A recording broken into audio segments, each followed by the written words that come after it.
Sick of the fatigue and fog? Fed up with the unpredictable flares? Hangry from the super restrictive diets? Hello, and welcome to the Crunchy Allergist Podcast, a podcast empowering those who, like me, appreciate both a naturally minded and scientifically grounded approach to health and healing. Hi, I'm your host, Dr. Kara Wada, quadruple board certified pediatric and adult allergy immunology and lifestyle medicine physician, Sjogren's patient, and life coach. My recipe for success combines anti-inflammatory lifestyle, trusting therapeutic relationships, modern medicine, and mindset to harness our body's ability to heal. Now, although I might be a physician, I'm not your physician, and this podcast is for educational purposes only. Welcome, everyone. Thank you so much for joining us today. I feel so excited and honored to welcome Dr. Jenna Hua to our podcast today. She is an environmental health scientist and dietitian by training. She's super passionate about the environment, public health, and everything related to food, all things near and dear to my heart too.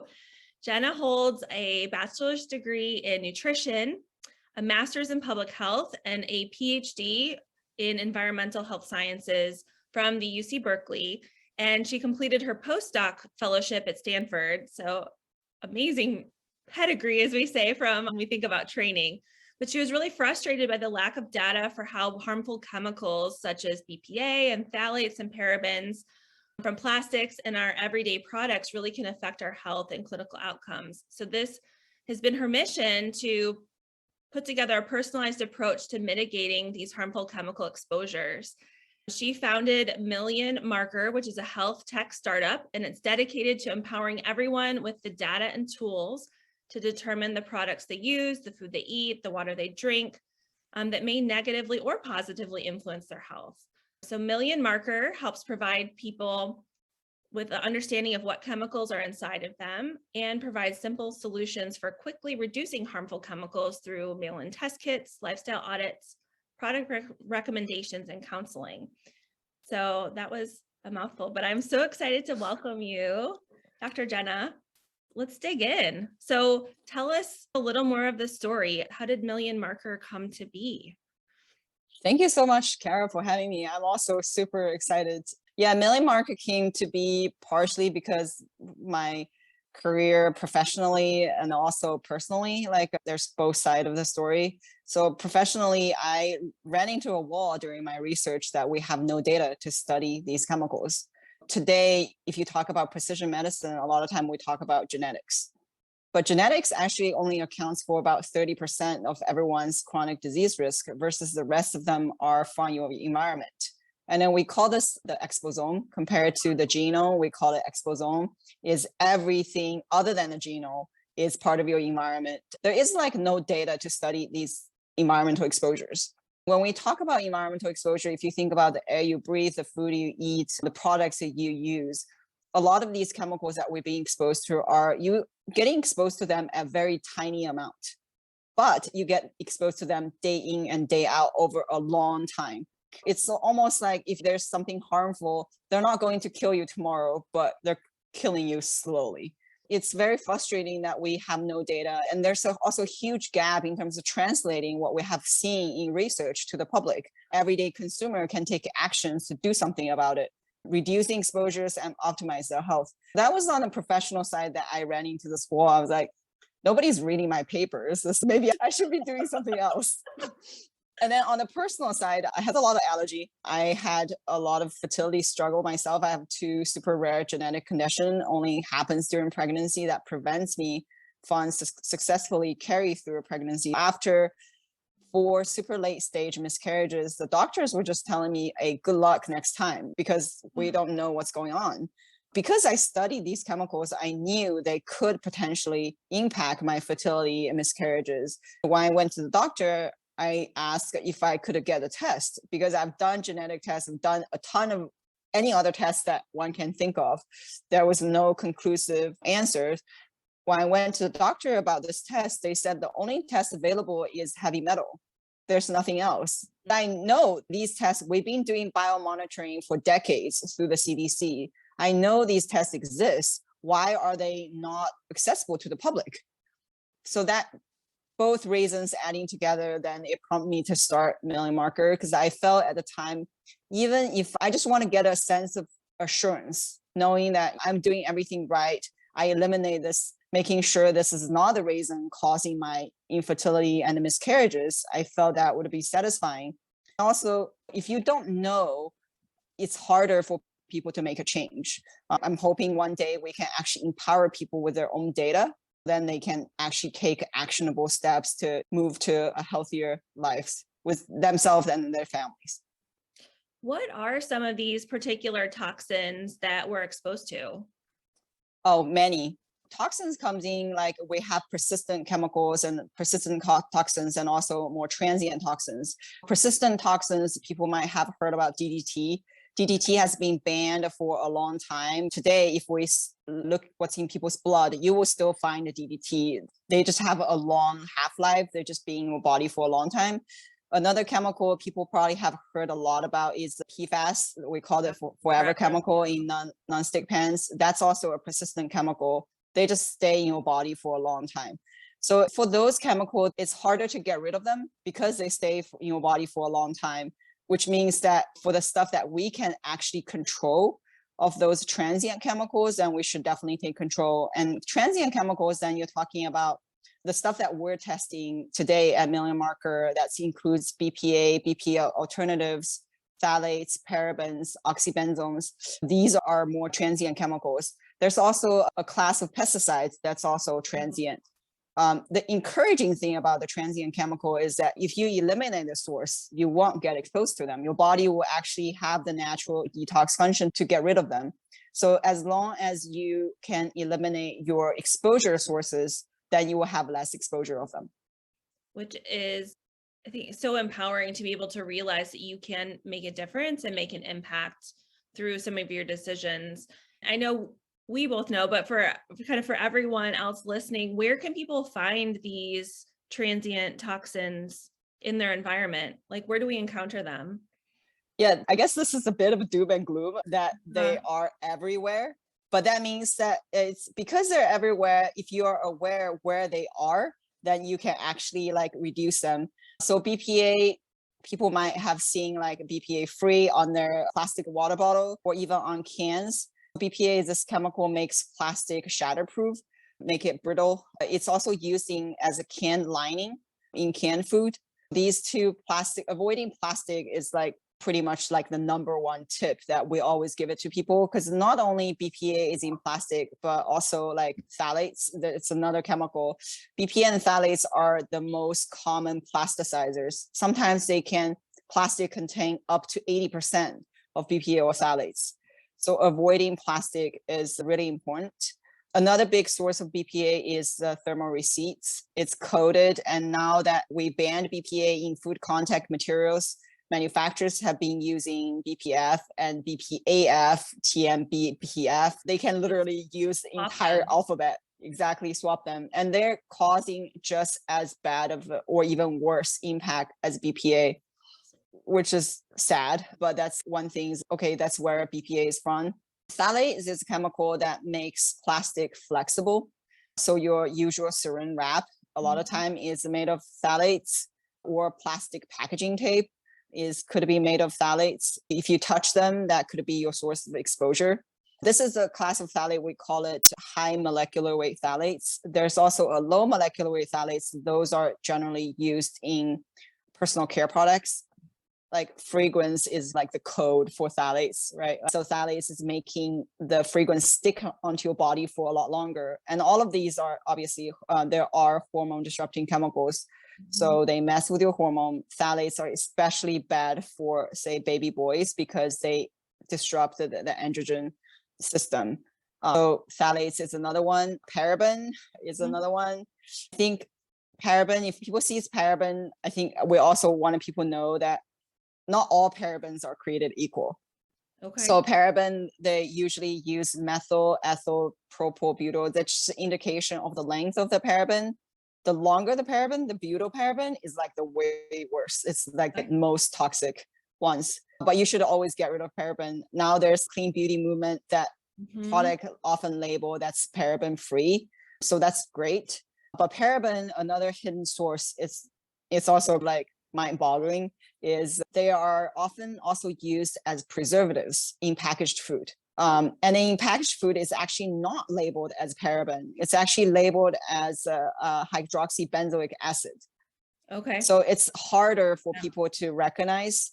So another tip we generally give people is if you can trying to eat in more, try to eat out less or eat less packaged food, because that's just, you can't control that.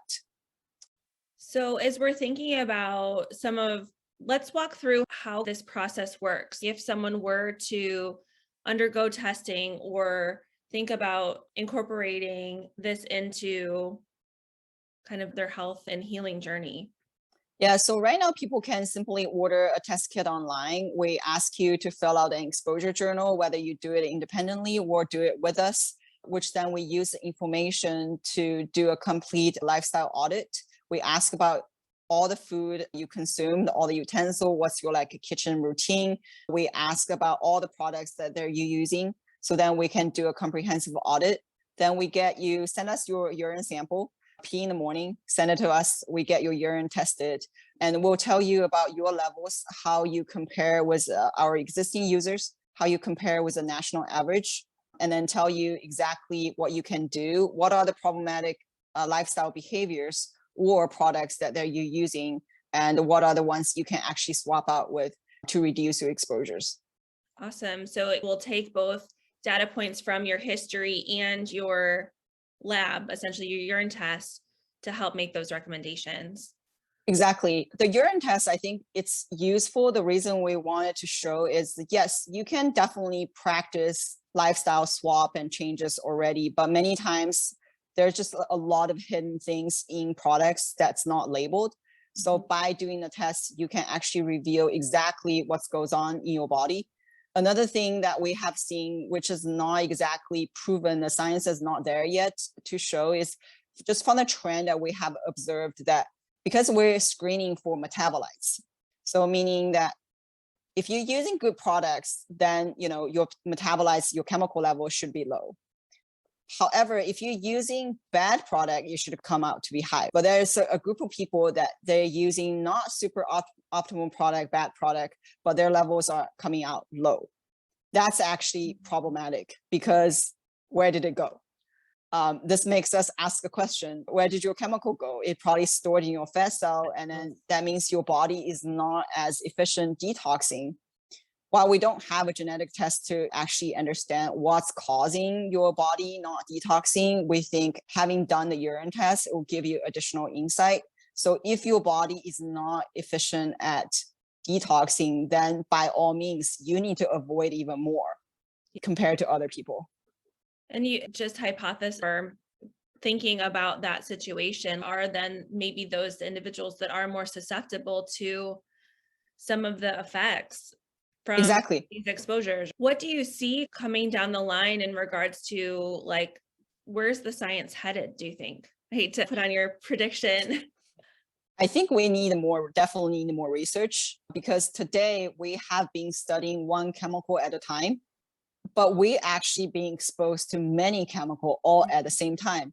We have no idea, like together, like if you're exposed to all these things at the same time, like what are they going to do to our health? That we don't know. So this is also where we're hoping, by collecting the data, studying the exposome, like the whole environmental exposure as a whole, so then we can actually study these mixture effects and actually understand what are they doing to our body.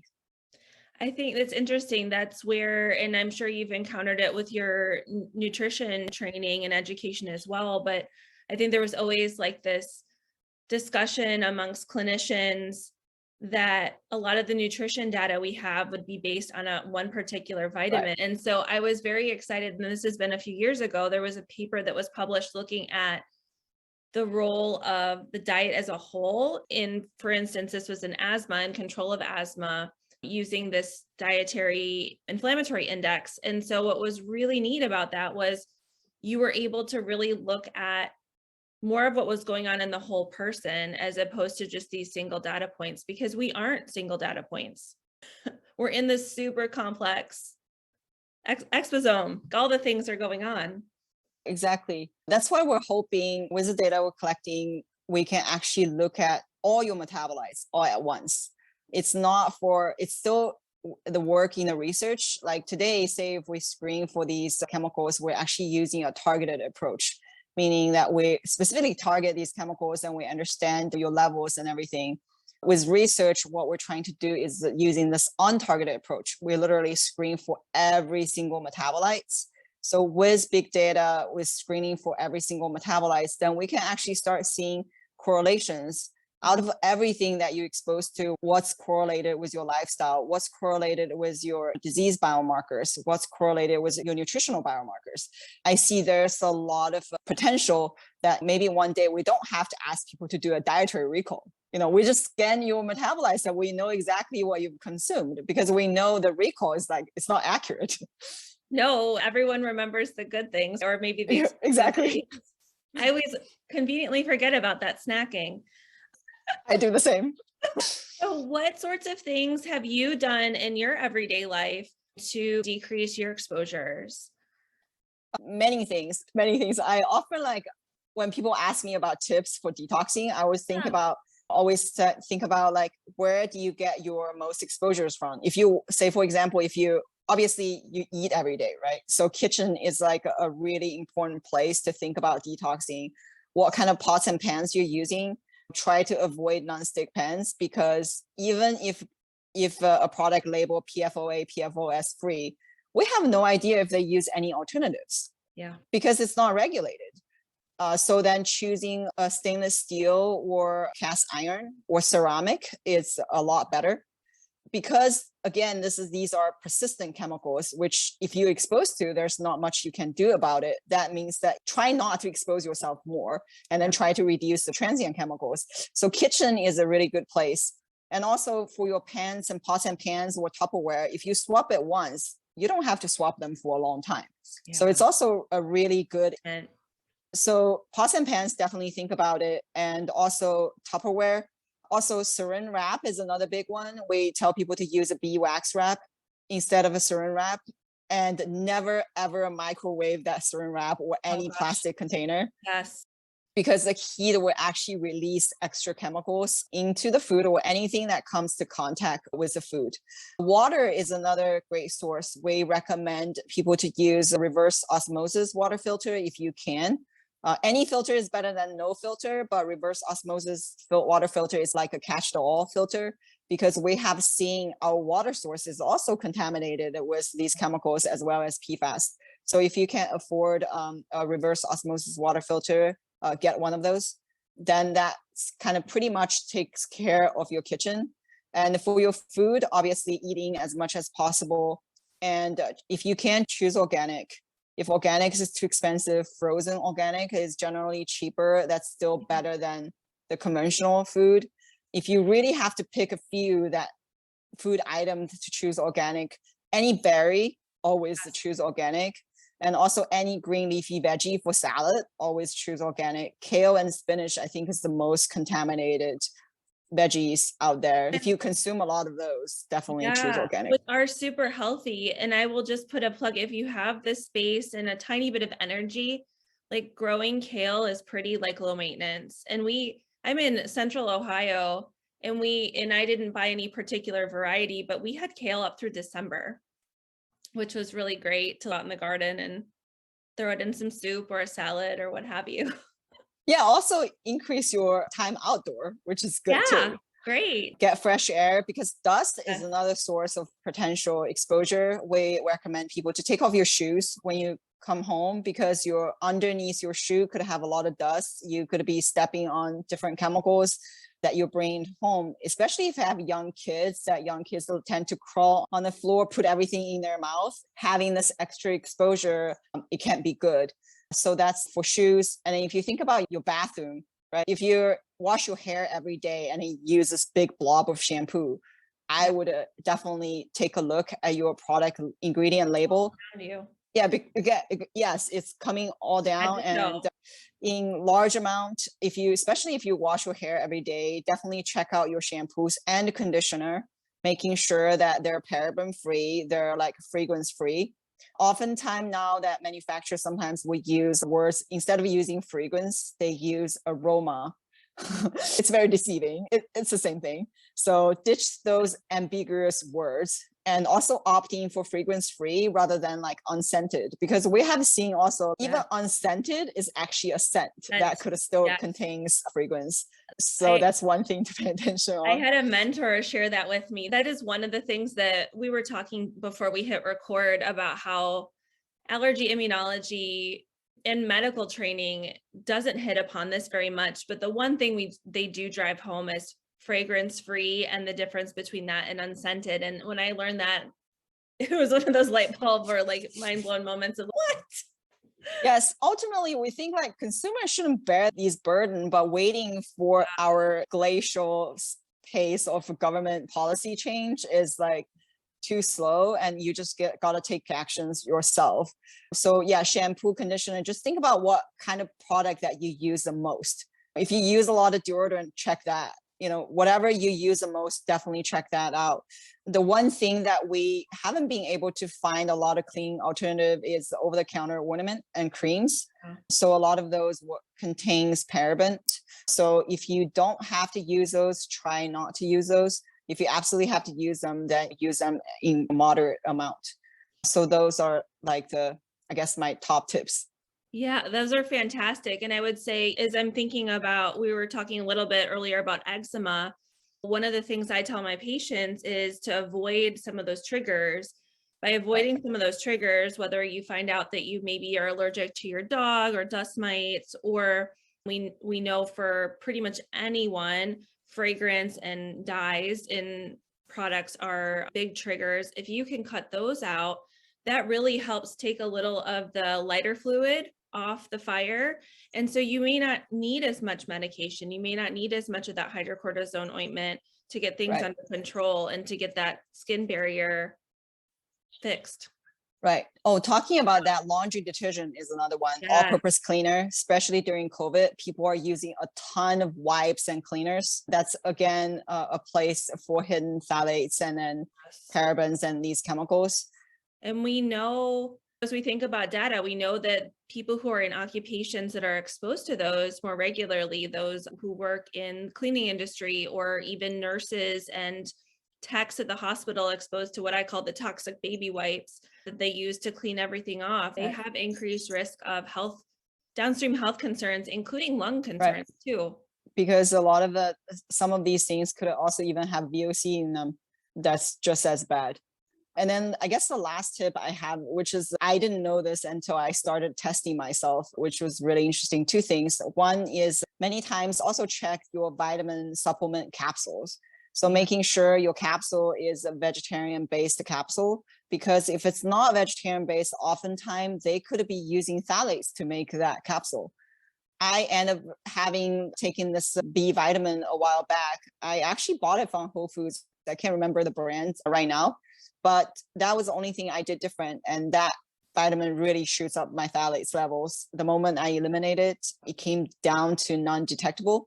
So that was just like one thing, again, with the testing, what we can learn is there are so many things that's just hidden that we have no idea. And as you touched on earlier, so much of this is unregulated. We know the vitamin supplement industry, the personal care industry, these different areas, they don't have to disclose everything that's in there. What's on the package doesn't necessarily have to be what is in the package. And so that's the other area where I definitely see, like, if you're having issues and not getting to the bottom of things, and it's nice to have other options, to have some way to look into this.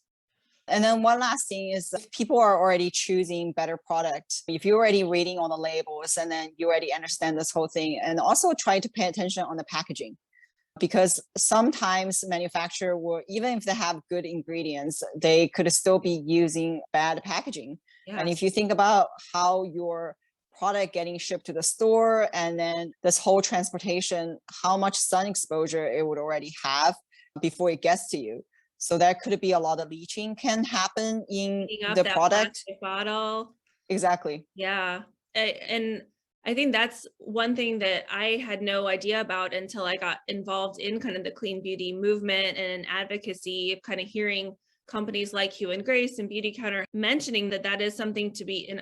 Oh my, that totally makes sense. Or even like the assembly line, that stuff's Right. being piped into your containers. Exactly. One also like a kind of side story I learned when I started doing this is essential oil we have been seen as a good thing. It's a good alternative for replacing with synthetic fragrance. But depending on where this essential oil is made, they could also be very different.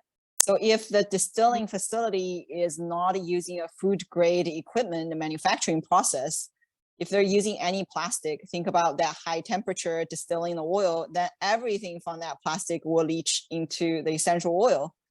So that's also another consideration. If you're buying anything like that, it's always good to check with the manufacturer to make sure, hey, where our manufacturing facility is adhering to great standard, and then none of these like chemicals are leaching to the product. Yeah, I think that really, I think it's hard to find this balance because so much of the onus is put on us as consumers. Exactly. I think the way that I've navigated personally is, okay, I found a few companies and brands in different areas that I like the products, they work, but I'm also like reassured by their transparency and their walking the walk, not just talking the talk with the marketing, Yes, in order to make sure and we do the best we can, know better, do better. And if we can make those 1% improvements consecutively, we end up a exactly. whole lot better at the end than we started. Exactly. Transparency is really important. When in doubt, always email the company to check. If they are aware, if they have a clear answer, most of the companies who are transparent, they will have an answer for you, and they have taken the step to think about this problem and then have a way to address it, even though nobody is perfect, but they have taken the step. So having this transparency, I think it's extremely important. Yeah. So if people want to find you and find out more information about Million Marker, where should they go? People can find us through our website, which is www.millionmarker.com. We're pretty active on social media since we really want to educate the public why they need to care. Even if they don't buy a test kit, come up and see our great content. So we're on Instagram or on Twitter, just Million Marker.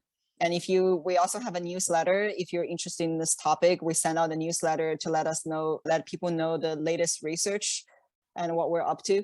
And if anyone have any questions, we're always up to answering people's questions. So people can just email us through our website. That's awesome. Do you have anything else that you want to share? Any kind of parting words or something I didn't ask that? I guess one last thing I would like to share is by detoxing, by using better products, it's actually not just good for our own health. It's actually good for the planet, because all these chemicals that we're talking about, they're all petroleum-based chemicals, and they all have to do with climate change, the plastic problem you have. By choosing a better product, you're actually voting with your dollars, and then you're saving the planet.